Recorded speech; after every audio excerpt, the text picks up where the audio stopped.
یا اس فیکٹری کا مالک جو ایسی فصلوں کو پاؤڈر کی شکل دے دیتا ہے، یا پھر وہ سارا سسٹم جو ان سفید پاؤڈرز کو گلی گلی شہر شہر پھیلاتا ہے، کیونکہ بنا سسٹم کی مدد سے یہ ناممکن ہے کہ یہ گلی اور کوچوں میں بسکٹ اور ٹوفیوں کی طرح فروخت ہو۔ ایک دفعہ میرا کسی گاؤں میں جانے کا اتفاق ہوا۔ میں کیا دیکھتی ہوں کہ ایک عورت ڈرگ بیچنے میں مصروف ہے۔ ایک منٹ کے لیے میں نے یہ نظارہ دیکھا، پھر مجھ سے رہا نہ گیا۔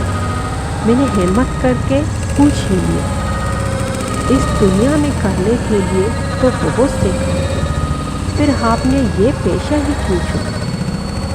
پہلے تو مجھے وہ بغور دیکھتی رہی، پھر غصے سے کہنے لگی، کیا آپ کو لگتا ہے کہ میں نے کوئی اور کام نہیں کیا ہوگا؟ میں نے سب وہ کام کر کے دیکھ لیے، مگر ان سارے کاموں کو کرنے سے میرے گھر میں صرف ایک وقت کا کھانا پکتا، مگر جب سے میں نے یہ کاروبار شروع کیا ہے، اب میرے بچے رات کو خالی پیٹ نہیں سوتے۔ اب میرے گھر کا چولہا دن میں 3 دفعہ جلتا ہے۔ اب میرے بھی بچے اسکولوں میں پڑھتے ہیں۔ اب میرے بچوں کو 10 روپے کے بسکٹ کے لیے آپس میں لڑنا نہیں پڑتا۔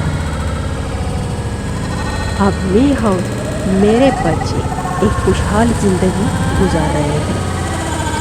بس میڈم جی، میرا منہ نہ کھلوائیں۔ وہ یہ کہتے ہوئے آگے کو چل دی۔ ایک لمحے کے لیے اس کی آنکھوں کی نمی نے میرے لب سی لیے۔ اگر صحیح معنوں میں دیکھا جائے، کہنے کو تو وہ صحیح کہہ رہی ہے۔ لوگ اسی کام کو دل لگا کر کرتے ہیں جس کام میں منافع زیادہ ہوتا ہے، پھر چاہے وہ حلال کام ہو یا پھر حرام۔ 20,000 کا مال بیچو، بدلے میں 20,000 منافع ملتا ہے، وہ بھی ایک ہی دن میں۔ یہ کیسا سسٹم ہے جو خود اپنے ہی ہاتھوں اپنی جڑوں کو کاٹ رہا ہے؟ کیا ہماری قوم اتنی کمزور ہے کہ چند پیسوں کی ہوس اپنا ایمان تک بیچ رہی ہے؟ اگر آپ اور ہم اپنی مدد آپ کہتے ہیں، اپنے محلے اور قصبوں سب مل جل کر اس کاروبار کو روکنے کی کوشش کریں تو ممکن ہے ایک حد تک ہم کامیاب ہو جائیں۔ چلو آج ہم اور آپ اپنے ہاتھ سے یہ عہد کر لیں کہ چاہے جتنی بھی مشکلیں کیوں نہ آئیں، ہم اپنی قوم کو اس منشیات کے چنگل سے نکال کر ہی دم لیں گے انشاءاللہ۔ سو گائز، اب تک کے لیے بس اتنا ہی، اور ہاں، جاتے جاتے چینل کو سبسکرائب ضرور کیجیے اور ساتھ ہی لگی بیل آئیکن کو پریس بھی کیجیے۔ شکریہ، اینڈ بھی ہمارا